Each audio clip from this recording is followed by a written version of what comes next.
আসসালামু আলাইকুম রহমতুল্লাহি বারাকাতু। আশা করি আপনার সবাই ভালো আছেন। আলহামদুলিল্লাহ, আল্লাহর রহমতে আমি অনেক ভালো আছি। তো যারা ইতালিতে বা ইউরোপে যেতে চান তাদের জন্য আজকে এই ভিডিওটি দুর্দান্ত হতে যাচ্ছে।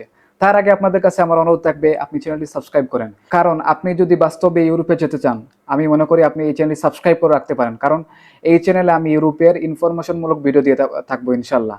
তো আপনি চাইলে চ্যানেলটি সাবস্ক্রাইব করে পাশে থাকতে পারেন। আচ্ছা, যাই হোক, অযথা কথা না বাড়িয়ে মূল কথায় চলে যায়।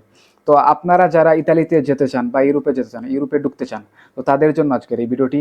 তো মন দিয়ে শুনবেন ইনশাল্লাহ। তো ইতালিতে যাওয়ার জন্য কিন্তু বিগত সময় মানুষ 2022, 23, 24 আপনার অনেক মানুষ ফাইল জমা দিয়েছে। অনেকে ভিসা পেয়েছে, আবার অনেকের ভিসা প্রসেসিংয়ে আছে বা কোনো আপডেট পায় নাই, রেজাল্ট পায় নাই।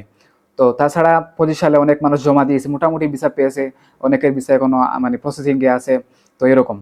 আচ্ছা, যাই হোক, পিছনের কথাগুলো আমরা বাদ দিই, মোটামুটি আমরা সবাই জানি। তো পিছনের কথাগুলো যদি এখন বলি ভিডিওটি অনেক লম্বা হয়ে যাবে।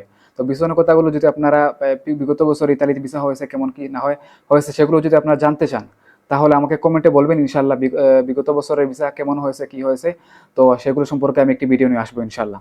তো 2026 সাল এখন হচ্ছে, চলতেছে আপনার 2025 সালের আজকে হচ্ছে আপনার সেপ্টেম্বরের 11 তারিখ। তো 2026 সালে কিন্তু ইতালি ঘোষণা করেছে যে জুন মাসে বা জুলাই মাসে সম্ভবত ঘোষণা করেছে যে তারা 5 লক্ষ কর্মী নেবে, দক্ষ কর্মী নেবে, 5 লক্ষ দক্ষ কর্মী নেবে তারা ইতালিতে। তো এই সুযোগটা কাজে লাগিয়ে আপনি কিভাবে ইতালিতে যাবেন, তো সেটাই বলতে চাচ্ছি।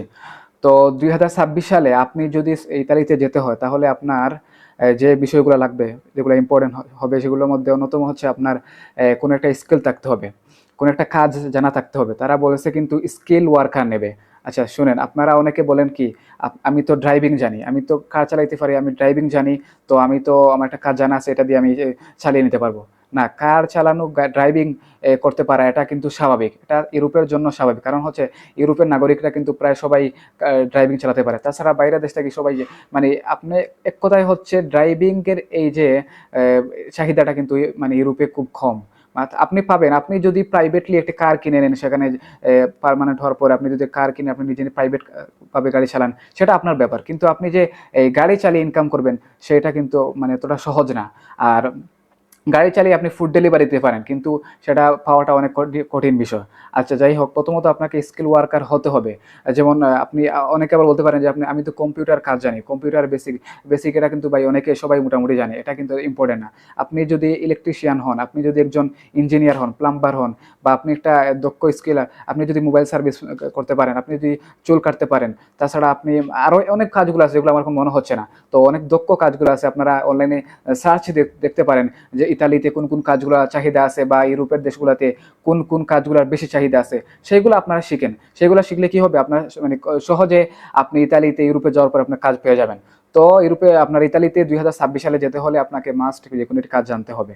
আর তাছাড়া দ্বিতীয় নম্বরে হচ্ছে, আপনি যদি ইতালিতে যেতে হয় 2026 সালে এই এই সুযোগটা কাজে লাগে, তাহলে আপনাকে একটি ভালো মাধ্যম ধরতে হবে। আপনার যদি কোনো নিকটাত্মীয় থাকে ইউরোপে আপনার ইতালিতে, তাহলে সে শুধু থাকলেই হবে না সেখানে, সে এই কাজের প্রসেসিংটা কিভাবে করবে, সে একজন ভালো লয়ার, আপনার উকিল কিভাবে ধরবে, সেটা তার অভিজ্ঞতা থাকতে হবে, তার এই দক্ষতা থাকতে হবে। তাছাড়া কিন্তু সাধারণ কোনো উকিল ধরলে কিন্তু আবার হবে না। তাছাড়া ভালো মালিক ধরতে হবে, ভালো মালিক পক্ষ ধরতে হবে ইতালির। কারণ ভালো যদি মালিক না ধরে, যদি এমন মালিক ধরে যে যেই মালিক অনেক মানে অনেক লোকের জন্য আবেদন করিয়ে দিবে, যেমন আপনার 50, 100, 200 প্লাস মানুষের জন্য আবেদন করিয়ে দেবে বাংলাদেশ থেকে বা বিভিন্ন দেশ থেকে, এই মালিকগুলোর কাছে না যাওয়াই ভালো। কারণ এই মালিকগুলোর কাছ থেকে যেহেতু প্রচুর কাজ হবে, সেহেতু এই মালিকগুলোর কাছ থেকে তেমন ভিসা হবে না। যেই মালিক, ইতালির যেই মালিক 15টা 20টা নিবে আপনার মানে নিয়ে কাজ করবে, মানুষ 15 জন 20 জন নিয়ে কাজ করবে, সেই মানুষটার কাছে আপনারা দিয়ে কাজ করানোর চেষ্টা করবেন। সেহেতু আপনি কি করতে পারেন, আপনার ইতালিতে যদি কোনো নিকটাত্মীয় থাকে, সে যদি এগুলো বুঝে, তার মাধ্যমে কাজ করাতে পারেন। আর তাছাড়া যদি আপনার কেউ নিকটাত্মীয় আত্মীয়স্বজন কেউ যদি ইউরোপে ইতালিতে না থাকে, তাহলে আপনি কি করতে পারেন, আপনি একটা ভালো মাধ্যম ধরতে পারেন, বাংলাদেশে ভালো এজেন্সি দেখে আপনি তাদের পরামর্শ নিয়ে আপনি ঠিকঠাক মতো ফাইল জমা দিতে পারেন। তবে অবশ্যই দেখে শুনে দিবেন, আন্দু আন্দু শুধু শুধু এজেন্সির কাছে দিয়ে দিবেন না। অনেক এজেন্সি আছে শুধু শুধু আপনার ফাইল জমা নিয়ে এই আপনার দিন কাটায়, এগুলোর কাছে দিবেন না। তাছাড়া তো বাটপাড়ের তো এটা নতুন করে কিছু বলার নাই, বাটপাড়ের অভাব নাই বাংলাদেশে। তো তো সব কিছু পরে আপনি বুঝে শুনে দিবেন। আচ্ছা, তাছাড়া সবচেয়ে বড় বিষয় হচ্ছে আপনার মানে যে বিষয়টা ২০২৬ সালে হবে সেটা হচ্ছে আপনার কি বিগত সময়ে যে এই আপনার ইতালি ভিসার হারটা খুব কম ছিল হিসাবে অনেক মানুষ ২০২৬ সালে আপনার ফাইল দিতে চাইবে না। কারণ হচ্ছে তারা দেখতে পারতেছে বিগত সময়ে ভিসা খুব অল্প হয়েছে। এইজন্য তারা কিন্তু ফাইল জমা দিবে না।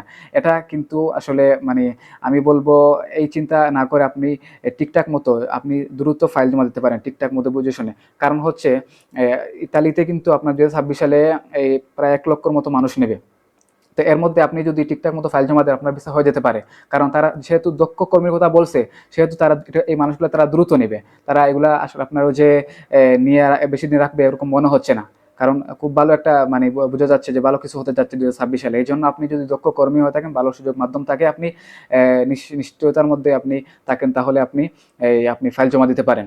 আর এই চিন্তা করে আপনি থেমে থাকবেন না যে আপনার ভিসা হবে না, বিগত বছরগুলোর মধ্যে পড়ে থাকবে, এগুলো করবেন না। যেহেতু দক্ষ কর্মী নেবে, বিগত সময়ে কিন্তু অদক্ষ কর্মী তারা নিয়েছে, এই জন্য আপনার ভিসা দিতে তারা লেট করতেছে বা আরো নানা কিছু কারণ আছে, রিজন আছে। তো আপনি যদি ২০২৬ সালে বা আপনার ইতালিতে যাওয়ার খেয়াল থাকে আগামীতে, তাহলে ২০২৬, ২৭, ২৮ এই ৩টা বছরে কিন্তু তারা ৫ লক্ষ কর্মী নেবে। আপনার এশিয়া মহাদেশ তাছাড়া পৃথিবীর বিভিন্ন দেশ থেকে তারা ৫ লক্ষ কর্মী নেবে। তো আপনি এই সুযোগ লাগিয়ে কাজে লাগিয়ে আপনি যেতে পারেন। তো অবশ্যই আপনি ভালো এজেন্সির মাধ্যম দেখবেন, ইনশাল্লাহ আপনার ভালো ভিসা হবে। তো আপনারা যদি আরো কোনো কোয়েশ্চন থাকে এই বিষয় নিয়ে, ইতালি সম্বন্ধে আপনার যদি কোনো কোয়েশ্চন থাকে আপনি আমার কমেন্টে বলতে পারেন, ইনশাল্লাহ আমি রিপ্লাই দেওয়ার চেষ্টা করব। এরকম ইনফরমেশনমূলক ভিডিও ইউরোপের জন্য আপনি এরকম ইনফরমেশনমূলক ভিডিও আপনি যদি দেখতে চান, তাহলে চ্যানেলটি অবশ্যই সাবস্ক্রাইব করবেন আর আমার সাথে থাকতে পারেন, কমেন্ট করবেন ইনশাল্লাহ কোনো কিছু জানার থাকলে। তো সবাই ভালো থাকেন। আমি জানি না কতটুকু বোঝাতে পারছি আপনাদেরকে ইতালির বিষয়ে, ২০২৬ সালের বিষয়ে। তো ৫ লক্ষ কর্মী নেবে। আর টাকাটা অনেকে জানতে চান টাকাটা কত লাগতে পারে। টাকাটা বিগত সময় লেগেছে ১২-১৫ লক্ষ টাকা পর্যন্ত, ১৬ লক্ষ পর্যন্ত টাকা লেগেছে, এরকম লাগতে পারে। আপনি বুঝে শুনে দিবেন। আপনি এটা যেহেতু আপনি ফাইল জমা দিতে যাবেন কারো কাছে, সেহেতু আপনি নিশ্চয়তার মধ্যে দিয়ে আপনি জমা দিবেন যে কত টাকা দিতে হবে। এটা নিশ্চয়তার মধ্যে দিতে হবে। আর অ্যাডভান্স টাকাটা দিতে সময় আপনি বুঝে শুনে দিবেন, যেহেতু অনেক সময় অ্যাডভান্স টাকা নিয়ে আপনার এজেন্সিগুলো মেরে দেয়। তো এই বিষয়টা আপনি খেয়াল করে বুঝে শুনে দেবেন ইনশাল্লাহ। তো আজকে ভিডিওটি আর দীর্ঘায়িত হতে যাচ্ছে না। যে আমি মনে করতেছি আমি কতটুকু বোঝাতে পারছি আমি জানি না। তো আপনাদের কোনো কোয়েশ্চন থাকে তাহলে সেটা কমেন্ট করবেন ইনশাল্লাহ। তো সবাই ভালো থাকবেন, সুস্থ থাকবেন, আমার জন্য দোয়া করবেন। শীঘ্রই আবার দেখা হচ্ছে কোনো একটি ইনফরমেশনমূলক ভিডিওতে ইউরোপের। তো সবাই ভালো থাকেন, আমার জন্য দোয়া করবেন। আসসালামু আলাইকুম রহমতুল্লাহি বারাকাতুহু।